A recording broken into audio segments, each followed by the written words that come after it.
raw, uncut, and unapologetic. Welcome to Men Talking Mindfulness with your hosts John Macaskill and Will Schneider. Here we focus on helping men and those with men in their lives solve some of life's complex challenges through understanding the practices of mindfulness and how they can help. Each episode is in an environment free of judgment and criticism, with a focus on authenticity and inner peace. Let's dig in.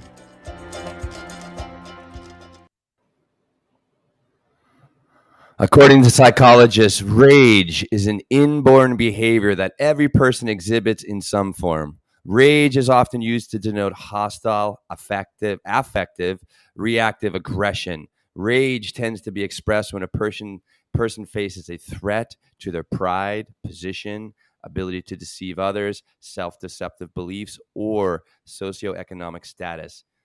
That's from the Wikipedia definition on the emotion of rage. Yes, we are going to go down the rabbit hole of rage today. We'll be learning what it is, how it affects our minds, our bodies, our lives. We're going to talk about triggers of rage, and then what we can do all about it. So if you're listening live, we want to hear from you and what your experience is with rage. So please put comments in the chat as we go through our discussion today. So choo, choo, choo. All aboard the MTM Rage train today. Destination awareness, which is the birthplace of change. Choo, choo. Let's go. Hey, everybody. Welcome back to Men Talking Mindfulness. I'm William Schneider, joined by my brother from another mother, Jon Macaskill, over there in Colorado Springs. Each week, John and I break down and demystify an aspect of mindfulness and make it meaningful to you. I'm stoked to have a solo episode today with John. We've been rocking through season 5. So thank you so much for joining us today and listening to other episodes in the past. Like we had Keegan Gill on last week, which is one of the best triumphant stories I've ever heard in my life. And the week before that, we had our biggest celebrity guest, author Stephen Kotler, on. And so thank you. We are growing. Even on July 31st, we had our best one day, biggest downloaded one day. So thanks again for sharing, spreading the MTM love, and bring it to your friends and to the world. John, how are you? Good to see you, my brother. I'm well, brother. Very excited to get in this conversation. Rage is something that we all deal with. Rage is something that can really, put a damper on a relationship, put a damper on how we feel about things. And there's other sides to rage too. And we're going to kind of look at both sides of that coin today. But before we do that, I want to get into the announcements. We've been talking about this for a while, and we're going to continue talking about it until we actually do it. But we've got a retreat coming up. We've teamed up with Movement RX and Dr. Teresa Larson to put on our mindfulness adventure retreat. And that's September 16th through the 19th in beautiful Durango, Colorado, at the Colorado Trails Ranch. And this retreat, it's going to include a follow-on 4-week integration program. If you book this retreat before 10 August, you get $200 off. And if you're part of an organization that books 4 or more, you get $500 off per person. We'd love to have you join us. So if you want to learn more, head over to mentalkingmindfulness.com/retreat, or listen to Will, Teresa, and myself talking about it on our most recent episode. That said, if you're tuning in for the first time, never been, a guest, or rather a part of the audience for Men Talking Mindfulness, the way that we do this, we kick it off with a mindfulness meditation at the beginning. We end it with a grounding practice at the end, kind of bookend the show, both to calm ourselves down and to calm you guys down as the audience, because I know you're super excited to be here with us. Yeah. So that said, I'm going to lead us off in this first practice. And I see Philip Mann says, John looks like he just climbed out of the pool working out for the big one. I did, in fact. I climbed out of the lake earlier, so that's why I look a little crazy. But no, you look beautiful, John. I love I need some grounding. Right, the vulnerability just by your appearance. Love it. Yep. So, all right. So that said, get into a position that is safe and comfortable for you. And let's just bring our attention to our breath, focusing on the physical sensations of each breath, each aspect of each breath, the inhalation and the exhalation.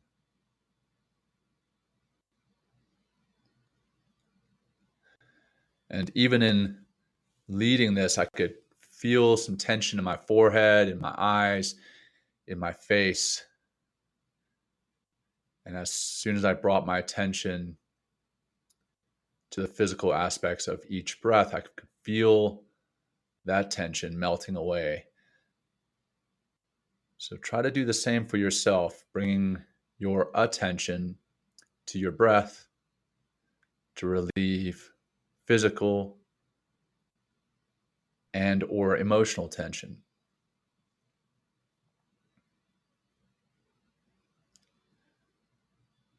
Note how the air feels as you breathe it in,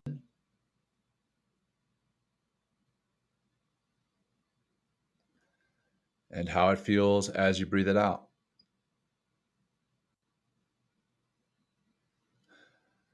Notice what each breath in does to and for you. Your lungs expanding, chest expanding, belly expanding on the breath in, and on the breath out, the reverse. Lungs, chest, belly shrinking, contracting. Feel that.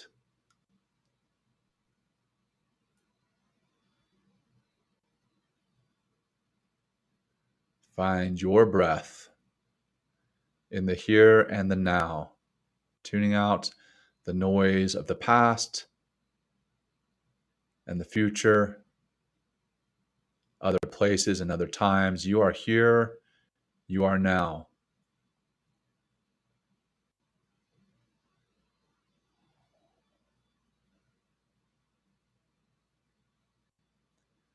And note any emotions that you may be experiencing now.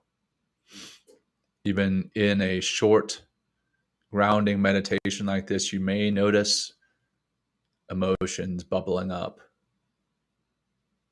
Relief,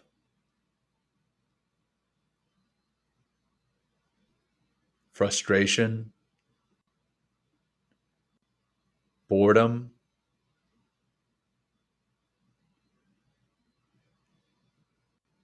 and your mind may have even wandered off to some other place in some other time. And if that's the case, that's okay. Just bring it back. Bring it back to the here and now, listening to my voice and paying attention to your breath and your emotions. Right here, right now, nowhere else, no time else.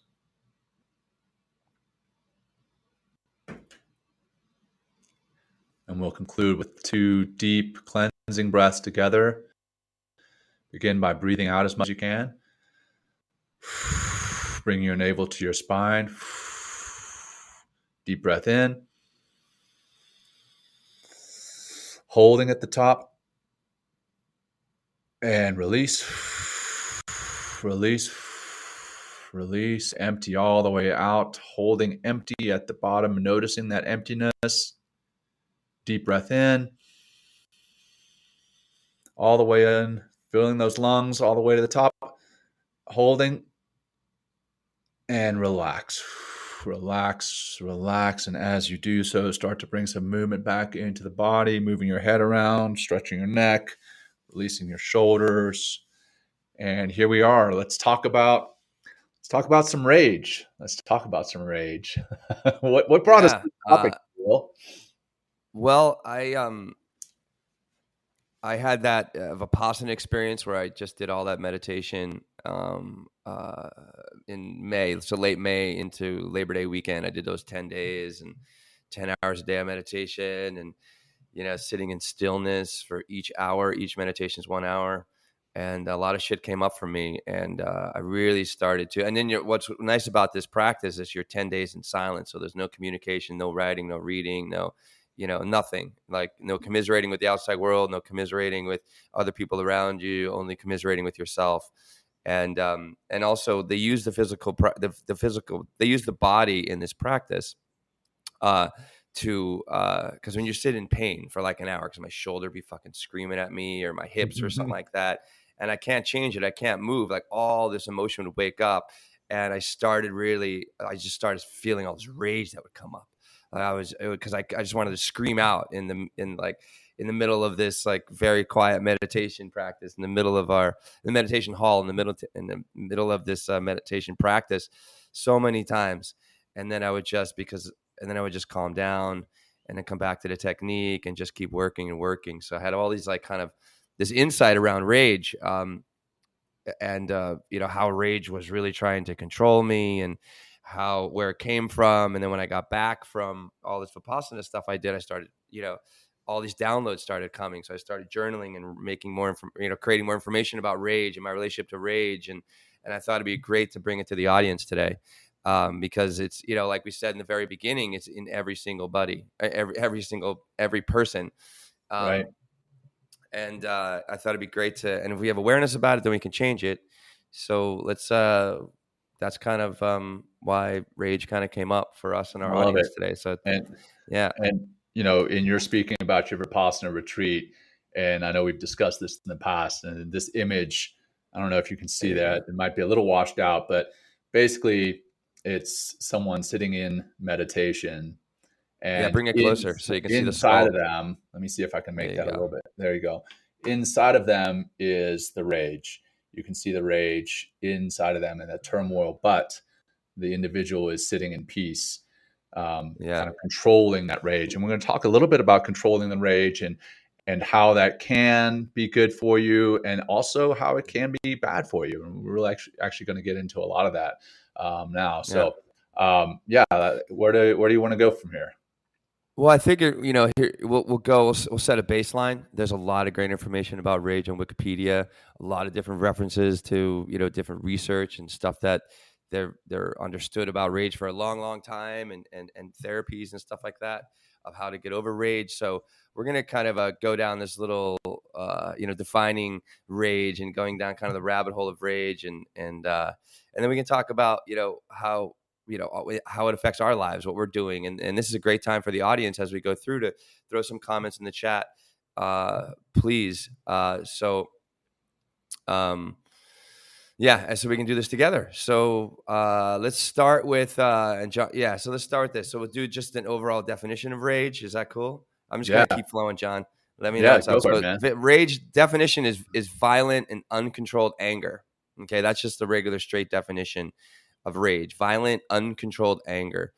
Wikipedia goes a little bit deeper. I kind of enjoy the etymology of rage, which is from the 1300th century, meaning madness, insanity, fit of frenzy, rashness, foolhardiness, intense or violent emotion, anger, wrath, fierceness in battle, violence.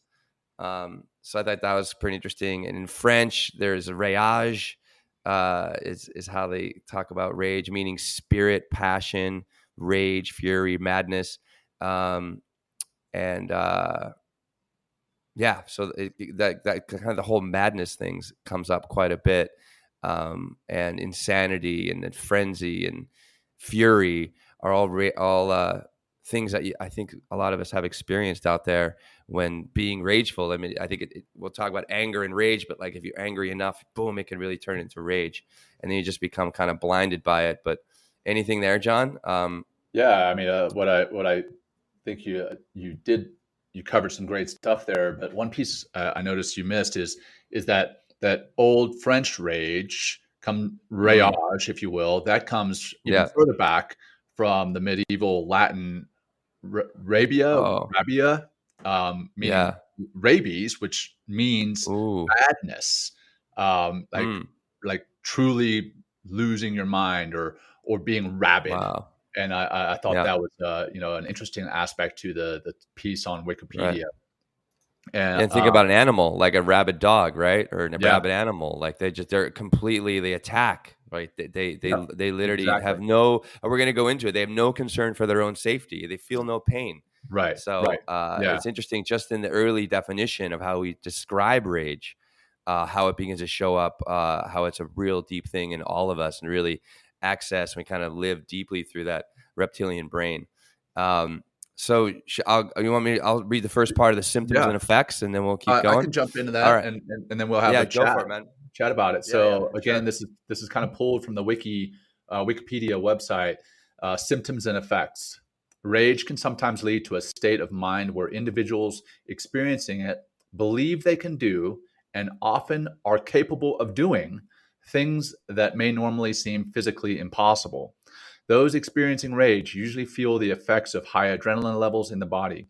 This increase in adrenal output raises the physical strength and endurance levels of the person and sharpens their senses while dulling the sensation of pain. So here we can see some sides where we Yeah. may actually want Mm-hmm. rage, right?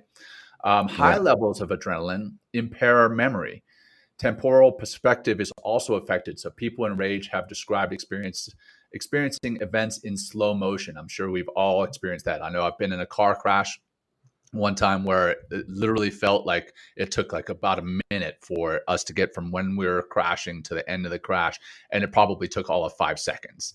It's Wow. pretty Yeah. pretty crazy how that can happen, and that may not have been rage where I was angry, but it was just a rage of the adrenaline and everything else in my body.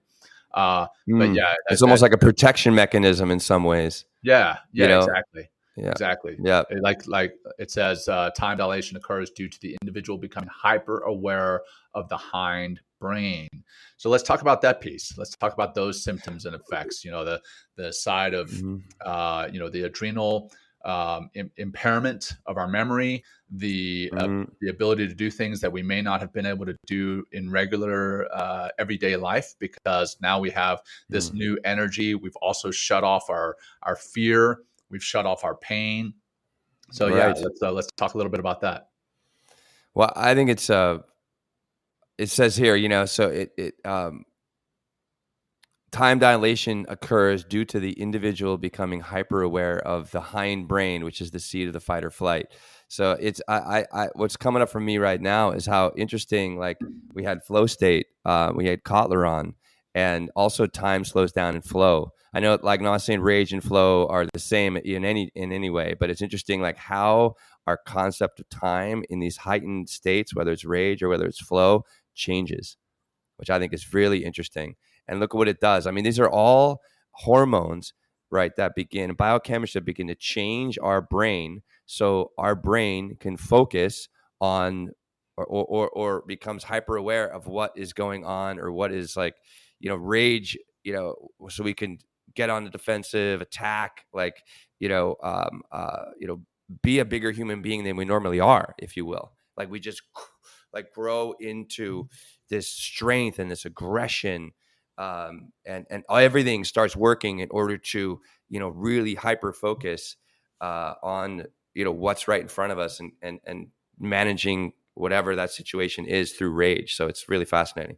Yeah, absolutely. I mean, you've got in our autonomic nervous system, we've got the parasympathetic nervous system and the sympathetic nervous system. Sympathetic nervous system is kind of run by the amygdala, and that's the fight, flight, or freeze side of our nervous system. And when we get into that fight, flight, or freeze, everything else shuts down. Like our stomach, it doesn't digest.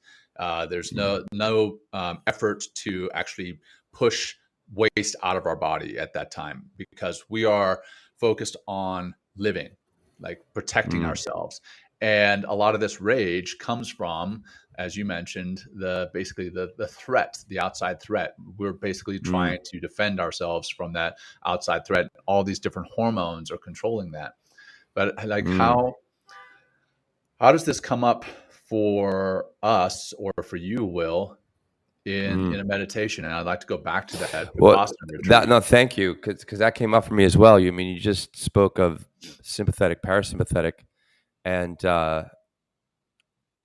so as we're in this deep meditation, we're accessing, and this was really beautiful about the Vipassana technique and how it's designed and what it does and how it creates awareness, really, by just calming the mind, which will calm the body. You're in the parasympathetic nervous system, but we're in our body sitting for 1 hour. And therefore, so it really came up for me about the inability to control was a really big thing. So I was told, I was sitting with, it's called Aditana. sitting with strong determination not to move. So I'm literally like, there's this battle on the inside. Like my body, like say my right shoulder or my thigh at one time, like fell asleep for a long time. Like it was, but I'm not supposed to fix it. I'm not supposed to mess with it. But normally I would. Like normally in my outside, the pattern of my behavior outside of this practice would be to change it, like to seek comfort in some ways. But that inability to seek comfort put a control on me, and I wasn't in control anymore. So to wake up this rage, and the rage wanted me to, so it would build into a rage really.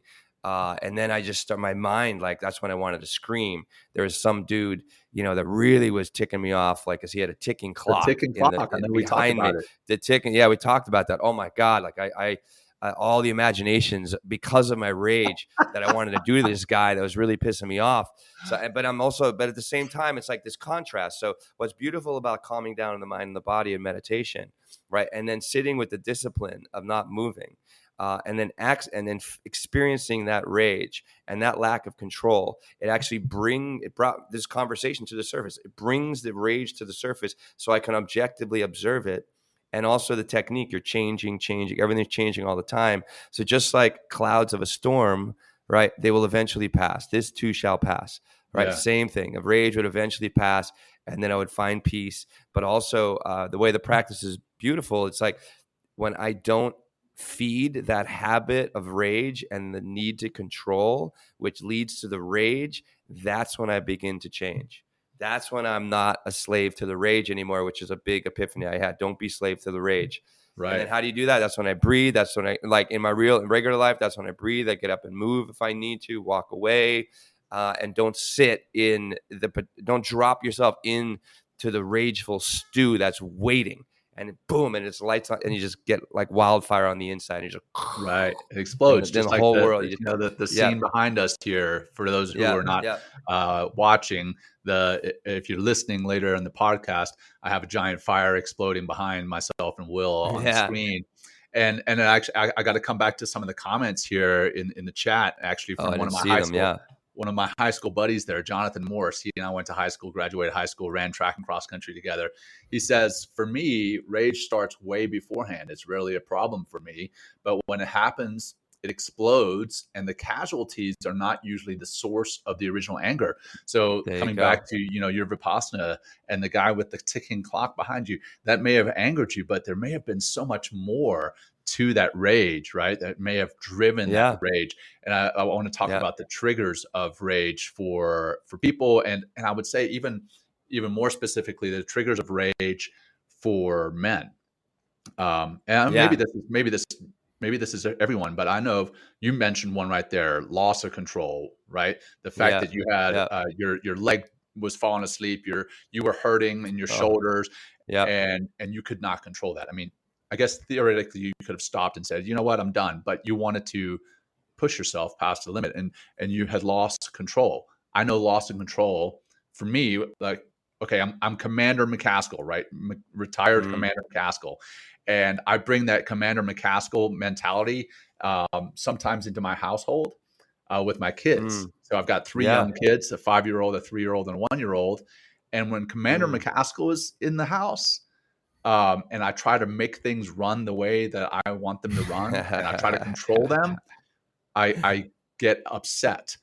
But then I take the commander hat off, if you will, and Jon Macaskill, Dad, comes fully alive in the moment, and that I'm able to suppress that rage, because I realize, one, like Jonathan Morse says here, the casualty of the rage will be like me barking at my kids, which I don't want to do.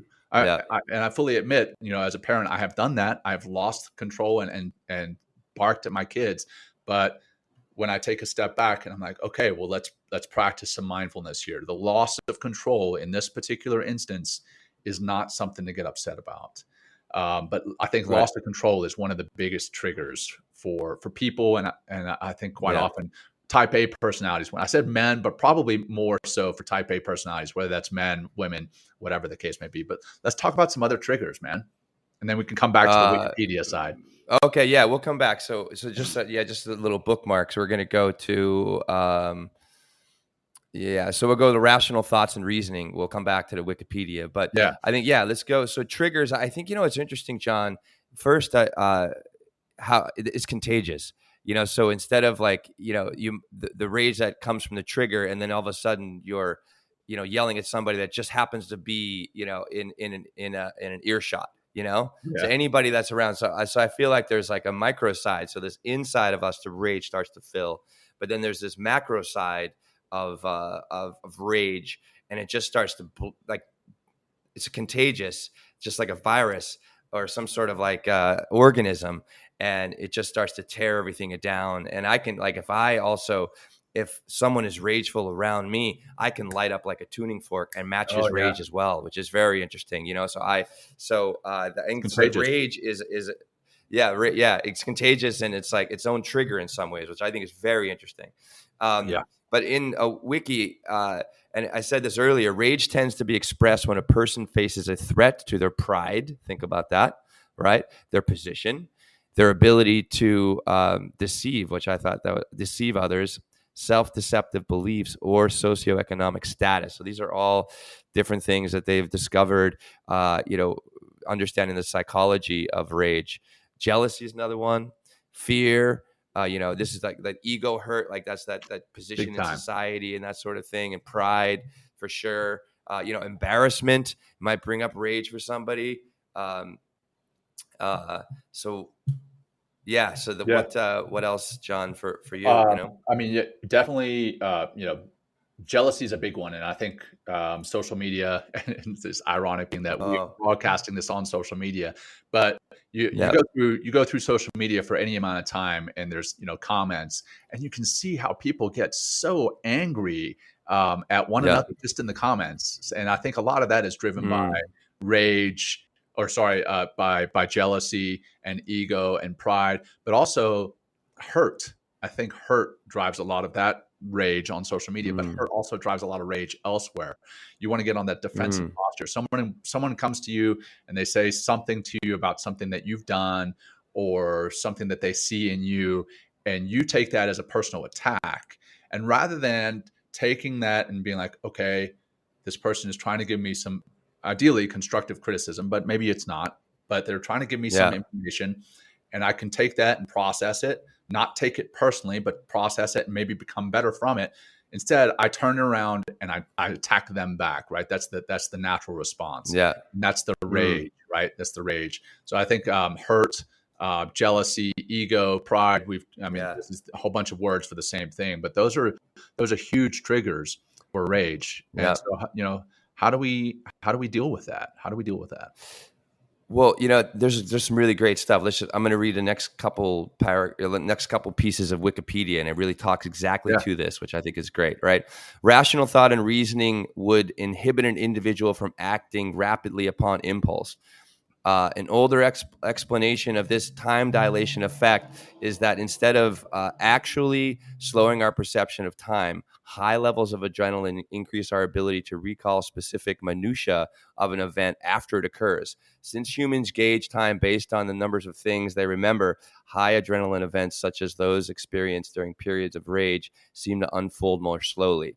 Then next, we go deeper into the minds. That's more of the time dilation. Keep going. A person in a state of rage may also lose much of their capacity for rational thought and reasoning, and may act unusually violently on their impulses to the point that they may attack until they themselves have been incapacitated or the source of their rage has been destroyed or otherwise removed. Mm, I mean, that's like dude. blind rage, right? Think Right. about that. Yeah. Blind rage. Like you're just like, boom, like you just completely check out. We're going to get into the biochemistry. We already kind of talked a little bit about the biochemistry, but there's a lot of stuff going on here within our bodies. You ever hear, I think we might say it a little bit later, when people see red, Yeah. right? Yeah. That's part of the experience of rage. Think of raging bull, right? Right. The bull runs towards like where they're triggered by red flags and stuff like that, which is so it's in other mammals as well. Yeah. So And talking about seeing red or redness in general and how it's tied to rage. before we did the show, we were talking about that Disney or Pixar movie Inside Out, with it has all the different emotions living inside of you. And the one is anger. Granted, it's not rage, but anger, very similar. And he is red. And when he gets fired up, his head lights up on fire. And that's how it feels, right? It feels like literally I get warmer if I'm in a rage. I get hot. I can feel tingling the in my adrenaline. head. The adrenaline is like pumping. My heart starts racing, and it's like you lose control. It's like a honey badger or a raccoon. Oh shit! Right? Like Yeah. something that is cornered and has no other options. Oh What shit! are you going to do? You're going to fight, and that's what a lot of the time we feel in our rage, is that we have no other options. But sometimes there are other options if we stop for a second and take a breath. I know we talk about the STIA process, right? The how that is a part of processing something in a much more effective way. So STIA is the stimulus, that outside stimulus, what that stimulus, the thought that drives, what emotion that thought drives, and then the action driven by that emotion. And if we take a second in between the stimulus and the thought, just to take a breath and really analyze that stimulus, we can change our thought, which changes our emotion, which changes our action. And again, a lot of the time when we feel like we're cornered, we may not be, if we just take a breath and really take a look at what the situation is. Again, coming full circle, my kids, right? If my kids are like flying off the handle and getting upset, and one kid wants, candy, while another kid wants me to find their balloon, while another kid is crying, blah, blah, blah. And I get frustrated, and those are the stimulus. And I'm like, I get frustrated. So now my thought is, fuck, I can't control this. Now my emotion is, oh, and then my action is to yell. Well, what does that do, right? Instead, if the stimulus is all those kids doing their own thing, and I take a breath, my thought is normally completely different. There's a lot going on here with rage and how we can change our actions based on it. Well, this is why emotional regulation is so important, and practicing emotional regulation, meaning practicing your breathing, practicing meditation, and become objectively aware of your emotional self. Right? It's the only way that you can prevent rage from being that virus within and without. And also what we're seeing here, the connection of like anger, growing anger builds into rage. So if you're really angry and if it just grows and grows, it's like it's funny. Here's fire, John. Right? We have fire, right? And you can feel that turning red, the fury, right? But what stokes the fire? Anger stokes that fire, and eventually it becomes this conflagration of rage. Like everything just turns ablaze, like it's like a wildfire. But right, if you begin with this understanding of the STIA process, but then the understanding is great, but then we need to practice, right? That's why we do our opening grounding meditation practice, but just the breathing, just simply being aware of your breath helps us to create more of that emotional awareness, the emotional literacy, and then the effectively begin to manage our emotions. And so we're not stoking that fire. We're not giving it any more. Like we need three things to make something ablaze, right? You need oxygen, a combustible material, and there's something heat, right? and heat, and heat, right? And a spark, right? So if we're not giving it any one of those three, so we might have a spark, right? That's the first trigger, right? The stimulus, right? Yep. But if we keep getting spark, it'll start to grow. If we take out, right, the oxygen, which could be thought of as more anger, then we don't get into this blaze. This wildfire of rage, right? And then it's like scorched earth. Then it's scorched earth. It takes everything away. Boom! It's just everything's decimated around you. Everything, right? And then all of a sudden you're backpedaling and apologizing. It's like, oh fuck, why did I do that? Yeah, you say things in a rage that you totally don't mean, right? You can and really hurtful things that you can't take back. Or you can do some things physically that you can't take back. So let's talk about the rage and suppressing that rage and letting it go also, and let's talk about the health implications of that. So I know on the wiki site we've brought up, we actually discussed this before the show. It almost sounds as though they're speaking out of both sides of their mouths. It says some research suggests that an individual is more susceptible to having feelings of depression and anxiety if he or she experiences rage on a frequent basis. Then the flip side of that, it says health complications become much worse if an individual represses feelings of rage. Then John E. Sarno, who honestly I'm not sure who that is, I should look that up, but John E. Sarno, it's on Wiki. It's all on the Wikipedia page. John E. Sarno believes that repressed rage in the subconscious leads to physical ailments. But at the same time, cardiac stress and hypertension are other health complications that will occur when rage is experienced on a regular basis. So it sounds as though, rage in and of itself, if you don't control it, can hurt you. But if you suppress it, that can also hurt you. So what do we do? What's the winning formula here, Will? What do you think? I mean, I think that's why we need to work out. We need to go running. We need to, maybe box. We need to make contact with other people, maybe dancing. We need to we need to move our body. So instead of, again, think of the word stewing in your shit, instead of stewing, literally you're sitting and marinating and you're feeding that fire of anger and going to turn it into the wildfire of rage. And if you get out and begin to maybe leave the room if you're being triggered in that moment, instead of engaging, and then becoming rageful, finding our breath as you walk out. Boxing, I think it'd be great. Or I'd imagine, I don't do jujitsu, but I'm sure that would be a great way to kind of work out some of that rage and stuff like that. But what about you, John? And I'd love to hear how they use it in the military, Oh yeah, perfect. I'll go there here in a second. But I want to talk about, so what you mentioned there, it's rather than suppressing it. So you're not suppressing it, you're redirecting it, right? So you're redirecting your rage into something that is productive, something that is healthy, something that is going to help you out. And I can't help but come back to my son. So my son is 3 years old and I love him to death, but he's a little boy and he wants to just wreck some shit. And when I say that, when he loses control or when he doesn't get his way, he has his own little rage, right? He has little 3-year-old rage, and he goes to a school, and at the end of the day, if he's done anything to maybe physically hurt another child, we'll get a little slip saying he pushed another child, or he shoved another child, or he yelled at another child, or something. And what the teachers say is they're redirecting him. And so I talked to him afterwards. I'm like, hey, buddy, doing to address your frustration? And this is to a 3-year-old. And he's like, I push on the wall now. And so he goes, rather than pushing another kid, rather than, throwing something at another kid, he goes to the wall and he pushes against the wall. And so he's redirected that rage into something that, granted, pushing the wall isn't necessarily productive, but at least it makes him feel better, right? So redirecting rather than suppressing.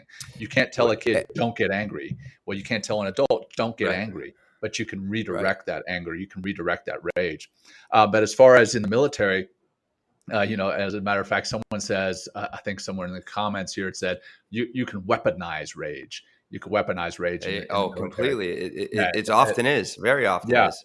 Well, I would say that in the military and in I would say in the public in general, the media has weaponized rage. Saying, absolutely. I won't go one way or the other, but I will say just in general, media has put a lot of fear mongering out there and pitted one group against another, whether that's politically, whether it's religiously. They pitted these groups against another, and now there's this chronic rage. You open up a newspaper. What even is that? If you open up a website, rather, and you go and you look up the news. Most of the news is some type of fear mongering or pitting one group against another, because rage that sells, right? It does. I think it has been weaponized. Outside of the military even. So I like that comment because it's interesting. But coming back to your question, Will, sorry, I've gone all over the place, but coming back to your question as far as what we do in the military, a lot of that is exactly with what you mentioned. Hey, going and finding some type of physical outlet. If that's running, if it's hitting the gym, doing a CrossFit workout, doing something physically. Exercising it. Yeah, doing something Yeah. physically is normally what helps me process that rage, and it helped me when I was in the military. And it honestly, it helped to clear some things up when we had some issues within a platoon. We would go do a really hard run together, or a really hard ruck run. That's running around with a big pack on your back, and wear ourselves out physically. And at the end of that, most issues that we have between individuals were resolved. Wow. There you So go. doing That's something beautiful. physically. Yeah. Now, I will also tell you, I will admit here that there were times where we went back to what's called a mill van, which is basically a metal container, a big metal container, a shipping container. And we opened up that mill van, and we had guys put on their gloves, and we let them box it out. There you Like, go. hey, oh, you guys have Yep. issues, you can't resolve them, box it out. And they boxed the shit out of each other. But at the end, they were hugging. And I got video of that. Yeah. Will, I have to show it to you sometime. But I Yeah. can't No, show it I'd to you. love I to see can't show it. it to you here today, because I may No, be brought up on charges later. But no, 100%. not at all. I mean, Yeah. but it really shows how important it is to, I mean, just it's like to move it through. If we stew in it, like, I was reading stuff like, in research for this, it's like, this is when we begin to take it, and instead of being responsible for it, we begin to bring it into the world in some of the most disgusting ways, which could be, Yeah. killing somebody, shooting somebody. I mean, think about how many times they talk about rage in the courtroom. People Right. like, rage of passion, Primal like, rage. Yeah. murders, like, primal rage, like shootings, like mass shootings. It's like, this is where rage can be a big vehicle for a lot of this. And I think, and very often is. And if it's not dealt with, I mean, and maybe it's just a matter of talking about it too, John, like getting a Yeah. therapist and Oh, yeah. talking about your rage within, big time. It's very helpful to kind of pull it outside, objectify it, talk about everything. A lot of things we're talking about, what's triggering it, what's your relationship to it, like, how has it expressed itself? And just, again, like I said in the beginning, it's like, that destination of awareness is the birthplace of change. And if you have a lot of rage, if you're very angry, I mean, what if you just sit with it? What if you just get to know it? How is that going to change you as a person, as a leader, in your family, for yourself, like in your community, at work? So, and what's interesting is coming back to the manipulative aspects that rage can be used for, whether it's by a leader or media, right? Because it's so deep ingrained into our reptilian brain. And it's right there that if we don't rise in emotional intelligence, then we're going to be a slave to the rage, and Right. very easily slave to the rage. You can fall right into it. And it's like, and also what I think is very interesting about rage, it's like a virus. It's a contagion. It just, boom, it can, like, it's like the tuning fork, and you can attune to rage. That's how deep it Right. is in our DNA. And you can just be spinning off with, you don't even know why. It's a fascinating part of our humanity, for sure. For sure. But I think what the point is here is to exercise it, like Right. if you get to know what triggers it, and then move it through with exercise. Anything else on that, John? Should we go to the psychological aspects? Yeah. We'll go there in a second. One piece I wanted to hit on is, Yeah, please. we mentioned that rage is a natural emotion, and it happens in all of us. And I want to also be clear that, the emotions that arise with rage, and specifically the emotions afterwards, what they feel like, right? The guilt, Oh the yeah, shame, the like come the down, self right? shame. Yeah, The hangover, right? Sorry, the yeah, hangover rage. exactly, like, right. Hey, I mean, you realize that the rage probably led you to say some things, do some things that were wrong.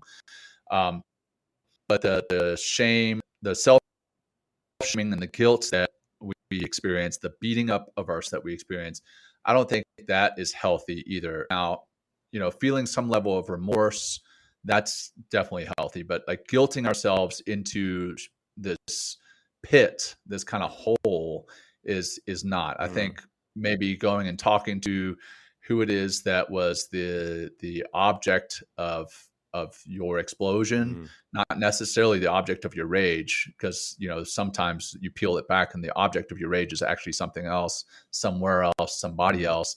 But whoever received that explosion, go and talk to them, and clarify why it is you felt what you felt, why it is you did what you did, why it is you said what you said.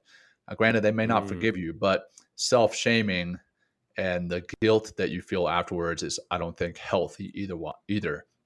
So I want to make sure we talk about that piece. No, I've done some of that work with momentum education. Another shout out to momentum education. It really helped me back in 2010 or 11. I really started doing this work, and it's all like landmark forum work. And as we went through this program, like they had like they have a beginner's program, or basic program, advanced into leadership, and the leadership program was like 3 months long, like 90 days. And we'd go through this together. We'd buddy with somebody and have an accountability partner. And the whole group was working together to help everyone accomplish their goals in like 5 different areas of their life, whether it's, financial, career, community, physical. And it was really beautiful. But as working as a group, being an organism as a group, and understanding what it takes to work together effectively, we would have clearing sessions where if somebody you felt wronged you in some ways and you didn't have a chance to address it in that moment, we had this like time and say, hey, we're going to clear. And you would just go right up to the person, and you had like kind of a little bit of way of speaking to it, so it's very clear. Communication is very clear when you're working on this very basic level of vulnerability almost. And like, look, you made me feel like this, and I just wanted to let you know that this is how I felt. And I just needed to clear this out of me. You're like either clearing the energy instead of letting it turn into the stew of anger and then boom, lighting into the wildfire of rage. Yeah. So I mean, it's it was like very healthy. Yeah, very healthy. Well, yeah. And let me just say one more thing, but it's also very important to practice that, because then you get to know how powerful it is. Instead of it being an idea, it becomes an actual practice. But sorry, John, I just wanted to finish that thought. No, absolutely. I interrupted you, so thanks for finishing the thought. But the kind of the image that I had there is a pressure cooker or a pot sitting on a stove, and you've got it turned on, and it's got some water in it, and you've got a top on it, and by clearing, by going and talking with someone, you're taking the top off that pot, and you're letting the steam out, and you're taking some of the pressure off so that it doesn't boil over. I mean, like literally the image, it happens all the time in our house. It's like the pot boils over and it goes onto the stove, and that's what we are doing in our minds, in our bodies, in our nervous systems, and we have to have some type of outlet. And if it's not clearing, like you mentioned, then it's going and punching a hole in a wall, or it's flipping out on somebody, and that's not going to be productive. It's not going to be it's not going to help anyone. But if you go and clear it, yes, it may be difficult. And I would even say, I think this is where fear comes into play again. Is there's a fear of going and addressing this with someone, going and addressing an issue, a challenge that you have with someone. But in the long run, getting that out on the table and talking through it is going to be better for everyone. It's going to be better for everyone, because then there's no exception. Exactly. And how much does pride get in the way of that? And how much is also a pride a trigger here they talked about? Yeah. Right. So it's like, and this is like some of the masculine aspects of this. And we all have a sense of pride, regardless of, a gender. But I know the men around me, the men I grew up with, myself in general as a man, it's like pride, and you start messing with my pride, or also pride getting in the way of me apologizing, like, hey, sorry, like, or even before, just by apologizing for the first transgression or the second transgression, and if you get to the third or the fourth, then it could be that wildfire of rage that just destroys everything. Yeah. But then you're just taking those moments and being aware and practicing and understanding the power of apology, just saying sorry, and how, it kind of, I guess maybe an apology and a sorry is like, it's the extinguisher of this Mhm. potential wildfire of rage. And again, instead of attuning together to more rage and then creating like a fucking, oh my God, like a very powerful force that can really destroy even more of the world around you, when there's 2 or maybe 4 and then 8 and then 16 people starting to get rage, right? Right. Saying sorry, listening, right, and just holding space and speaking in an authentic and vulnerable way, really changes the vibe, right? So our vibration is one of peace and harmony, or at least trying to get along or to understand one another, and it's a whole nother way of when I feel that, when I say that, like, that's when I feel water and blue and green and peace, and you know what I Yeah. mean. It's a whole different. Even speaking to it, I change my mind. Right. Whereas I speak of rage and anger and all this stuff, it's like boom, like I can. Right. It starts to almost light me up in a different way. Just I know. talking about it right here I with you, know. John, is fascinating. Before the show, we were talking about rage, right? And I could sense that rage welling up in us, just discussing rage, how that caused a little bit of rage. Powerful. But I also, Yeah. you said saying I'm sorry and the power of the apology. It made me think of when we were in Costa Rica and we sat and we faced, somebody else in the retreat, which we're actually going to be talking later with Neil Markey from Beckley Retreats, and talking about the psilocybin and psychedelic retreats. But this particular piece of the retreat didn't have any psychedelics in it. It was just an emotional side. And this is also addressing the question here in the comments. What does that mean when you say you need to practice it too? How do we put that way of clearing into routine or daily practice? So Yeah. I'm going to come to that here in a second. I have a comment on that as well, but yeah, please. for sure. So when we were in Costa Rica, we faced someone else in the retreat, and we imagined them as somebody that we had wronged in our lives. And we said, I'm sorry. Please forgive me. Thank you. I love you. I think that was the 4 things, right? Did I miss one there, Will? Yeah. I'm pretty sure it was, Yeah. I'm Say sorry. that again. I'm sorry. Yeah. So it's, I'm sorry. Please forgive me. Thank Yeah. you. And I love you. That was it. And saying that was it. to, a relative stranger. We had been at the retreat for 3 or 4 days at this point, Right. but relative stranger, and then imagining that person as someone that I had wronged, and saying that I'm sorry, please forgive me, thank you, and I love you. And we said it multiple times. Yeah. And I remember like tears streaming down my face, but I also felt as though this huge weight that I'd been carrying around of guilt had been dropped. I could drop that. Even though I wasn't saying it to the person that I had actually wronged, in my mind, it was the same thing.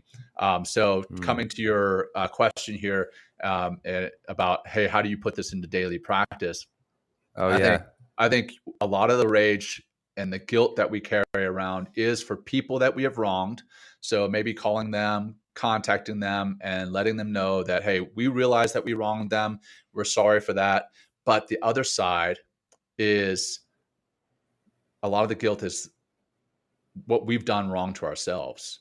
And we can, and I know this is going to sound super woo-woo, but I actually absolutely believe in this, is staring yourself in the mirror and saying, there you go. I am sorry. Please forgive me. Thank you. And I love you, to yourself. Boom. Wow. That's powerful. I think that's a huge piece in really addressing that rage, addressing that guilt. So yeah. there you go. Well, that's on that.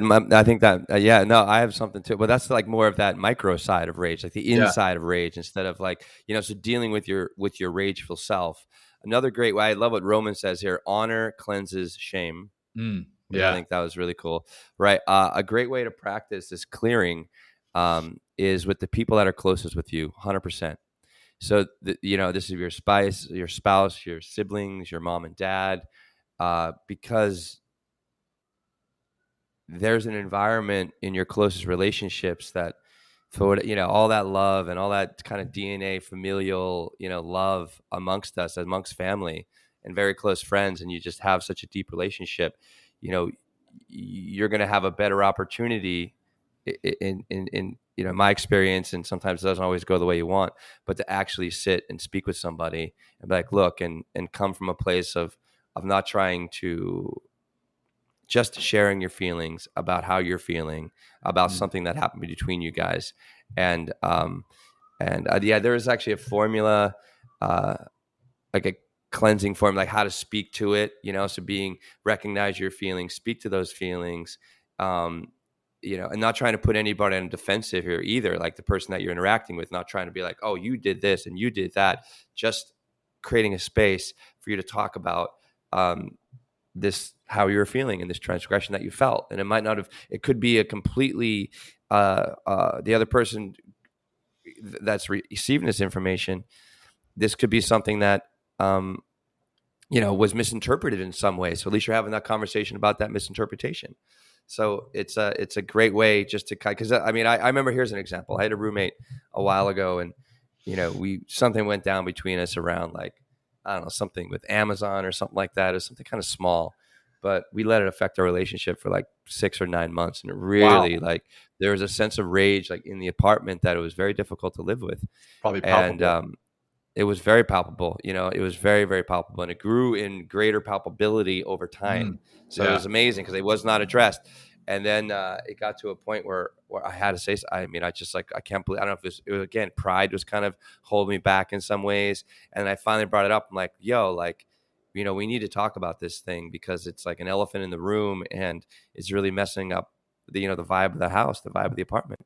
Yeah. So, and we did, and we are great friends to this day. Whereas if we went the other way and didn't have this conversation, I might still be pissed off and bad mouthing this person in my mind, and and not having a relationship with them. 100%, man. 100%. Yeah.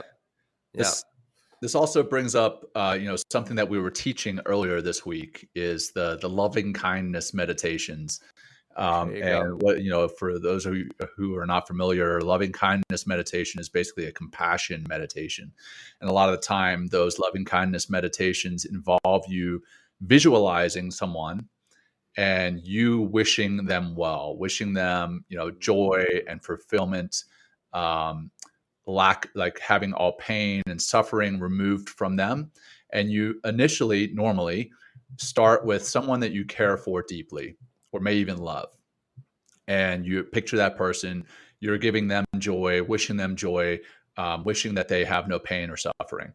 And then the next person you kind of envision is someone that you have neutral feelings for. So someone you may know, like the grocery store clerk, but you have zero feelings for, you just know them in passing.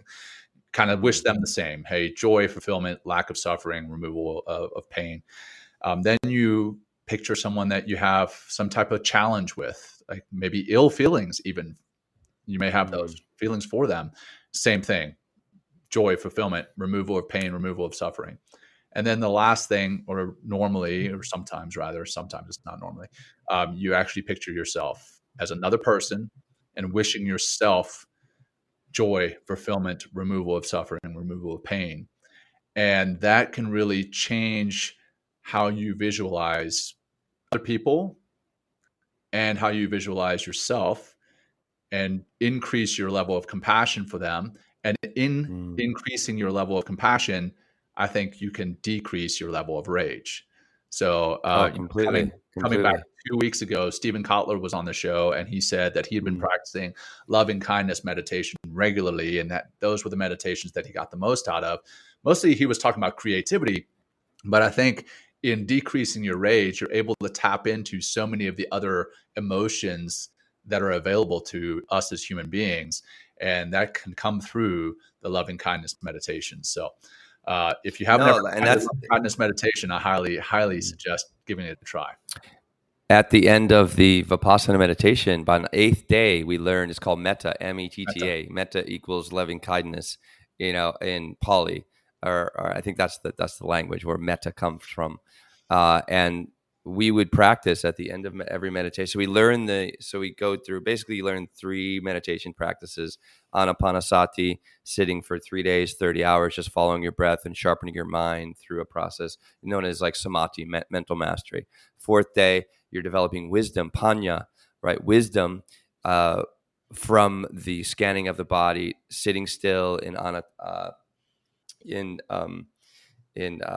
I'm losing my words for a second, in discipline, and then just scanning your body, and then the wisdom comes from not reacting to your rage, seeing it, being aware of it, and then allowing it to change on its own, and you just come back to the middle, right, which is that equanimity. Equanimity is super important. Practicing equanimity is it's a big practice of patience, which you mentioned, John, earlier, or you didn't mention earlier when you were saying about what metta meditation also does. It helps you to become more patient with yourself, and therefore be more patient, have an opportunity to be more patient with others. Instead of accessing that rage and trying to control the situations, you kind of get more into the flow, right, by working with exercise equanimity. And then that metta also helps you to change perception of yourself, change perception of the world, and actually begin to put on those rose-colored glasses instead of the red-colored glasses, I guess, where everything has a sense of loving kindness with it, within and without, and everything is connected through loving kindness. Right. So really powerful. I mean, and again, it's another perspective changer, but it takes practice. You have to practice. You can't just listen to this information, everybody out there, and expect, you'll gain insight and you'll get some awareness around this topic. But what you have to do in order, if you really want to change, if you're a person that's easily triggered to anger and then rage and destroying all sorts of things around you because of that rage, take some metta meditation, take some practice, just get to know your breath. Things will start to change over time, but you have to practice in order for things to change. But be aware first, and that's what this kind of episode's all about. John, we're at the hour right now. What if we go into maybe just types of therapy that people can seek out there through the wiki? Yeah, we'll quickly go through that. And then closing comments. I don't mind if we run a little longer. I'm okay with that. I'm good to run because I think we have a really great conversation today. And then, all right, let's just go. I'll go in through, because it looks like we hit most of the points we wanted to today in the notes, but let's go. Treatment and types of therapy. Evidence has shown that behavioral and cognitive therapy techniques have assisted individuals that have difficulties controlling their anger or rage. Okay, again, that's behavioral and cognitive therapy techniques. And this is how it's done. How do these techniques work? These types of therapies, role playing and personal studies are the 2 main techniques used to aid individuals with managing rage. Role playing is utilized by angering an individual to the point of rage and then showing them how to control it.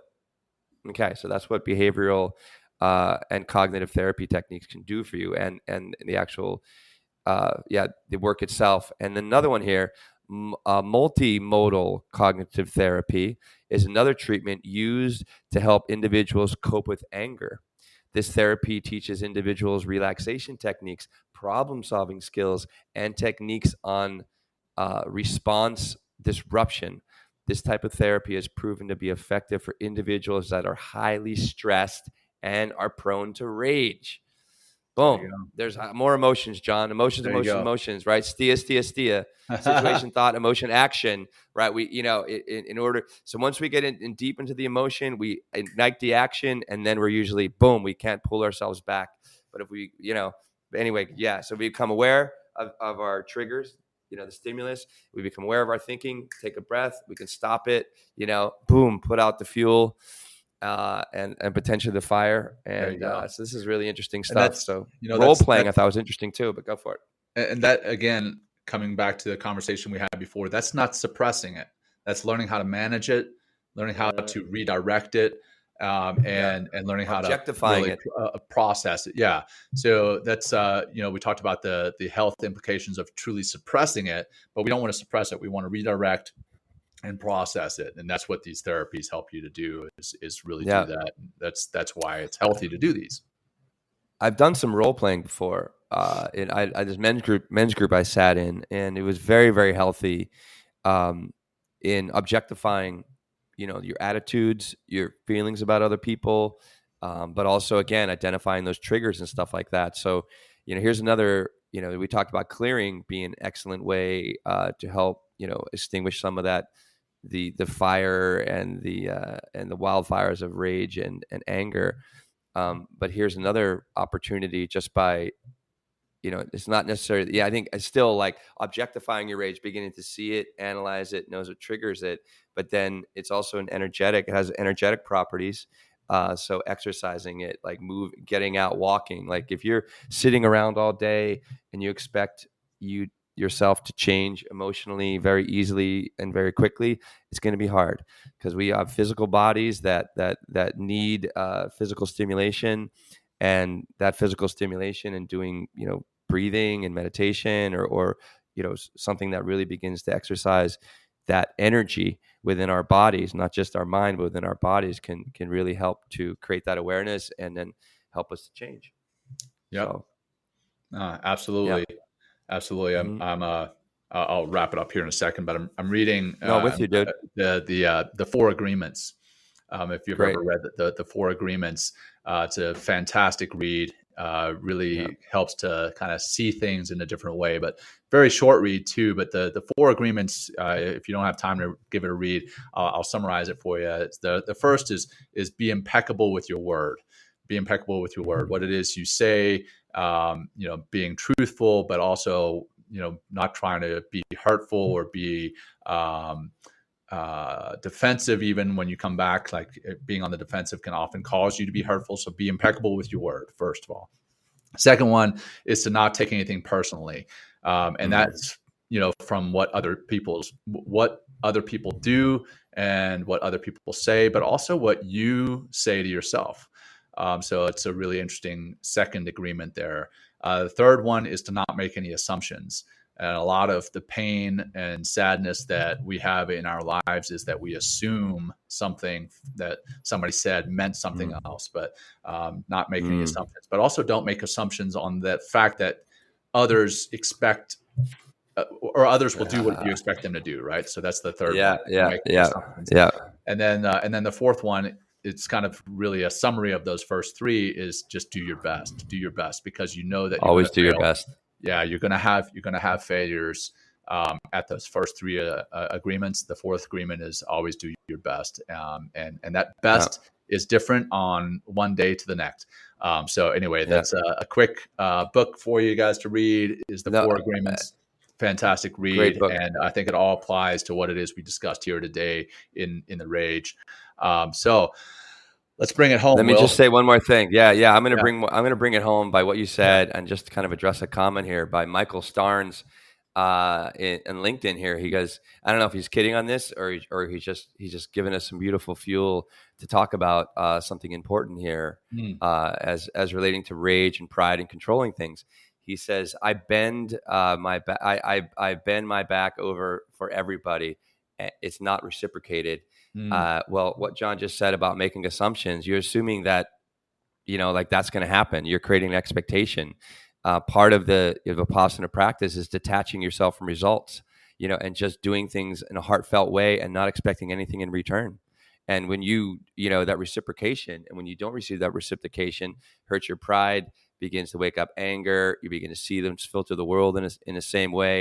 And if you're always doing things in order to receive things, you're always going to be kind of in this tug of war with and playing games of sensation, what they say, in the sense of like, well, I feel good doing this, but I also feel good when somebody returns, but attaching from results, and just giving from a place of generosity, a place of love, a place of just helping something. And then maybe instead of like wanting expectations, just pay it forward. Hopefully that someone will do something nice for somebody else and just letting it go. But making those assumptions, like you just said, Jon, can really stoke that fire of rage and anger and really get you into that wildfire of rage. So that's right. Interesting. Great stuff here. So. Well, yeah. You want to wrap it up with a closing practice to help us address some of this rage there, Will? What's that? Oh, yes, for sure. For sure. I'm just watching some more comments come in here. So thank you, Michael. Michael's just commenting here. But Yeah, I know. It's tough to let go of reciprocation and stuff like that. But when you do, I mean, it's going to create such a more peaceful life because you're not stuck to results. So, all right, let's do a. And what's great about taking this closing practice, and the timing couldn't be any better, John, for so many reasons. Let's exhale the breath all the way out. And what's great about these grounding practices, it gives us that opportunity to take a big inhale. It gives that opportunity to objectify our mind, our feelings, our body, and begin to sit in the seat of consciousness and our stillness. Exhale out. We just get to know ourselves by calming ourselves down and using the breath as that tool for calm, peace, and stepping into our heartfelt self where that loving kindness is just waiting to be exercised. Let's do a few more breaths.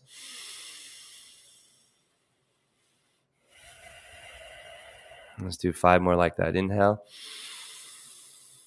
Out through the nose. A couple more in. Softly out. 2 more.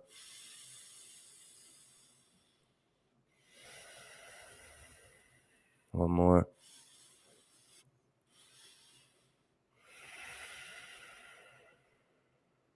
Good. And just take a moment here. And after all these things you heard today, what is one thing you can do to change your relationship to rage and anger? Really just rage. One thing you can do. Can you take a couple minutes to breathe every day? Can you walk a little bit more and get in your body? Do you need to apologize to somebody and clear the air? One thing you can do in the next 24 hours, 48 hours, and watch how that one thing, that one action can really help you create a cascade of cleansing, of clarity, of peace, of loving kindness, of compassion, of love.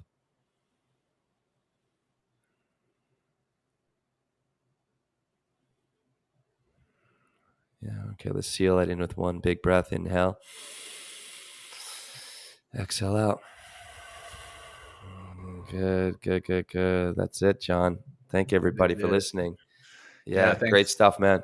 Thank you, brother. Thanks for your heart and your kind words today and sharing your personal experiences with rage. I think it's very helpful for our audience. It's helpful for me to hear that. So thank you for that. For our audience who tuned in, thank you for tuning in live. And for those who tune in later in the podcast form, thank you for tuning in there. And we'd love it if you would share this show with anyone you think could benefit from it. That's friends, family, coworkers, whoever. But get the Men Talking Mindfulness show shared. Not because we care. It's not about our ego or anything like that. It's because of what it is this show does for people. So thank you for allowing us to come into your lives. And until next time, take care. Peace. Peace. Thank everybody. Peace. Joining us today. We hope you walk away with some new tools and insights to guide you on your life journey. New episodes are being published every week, so please join us again for some meaningful discussion. For more information, please check out mentalkingmindfulness.com.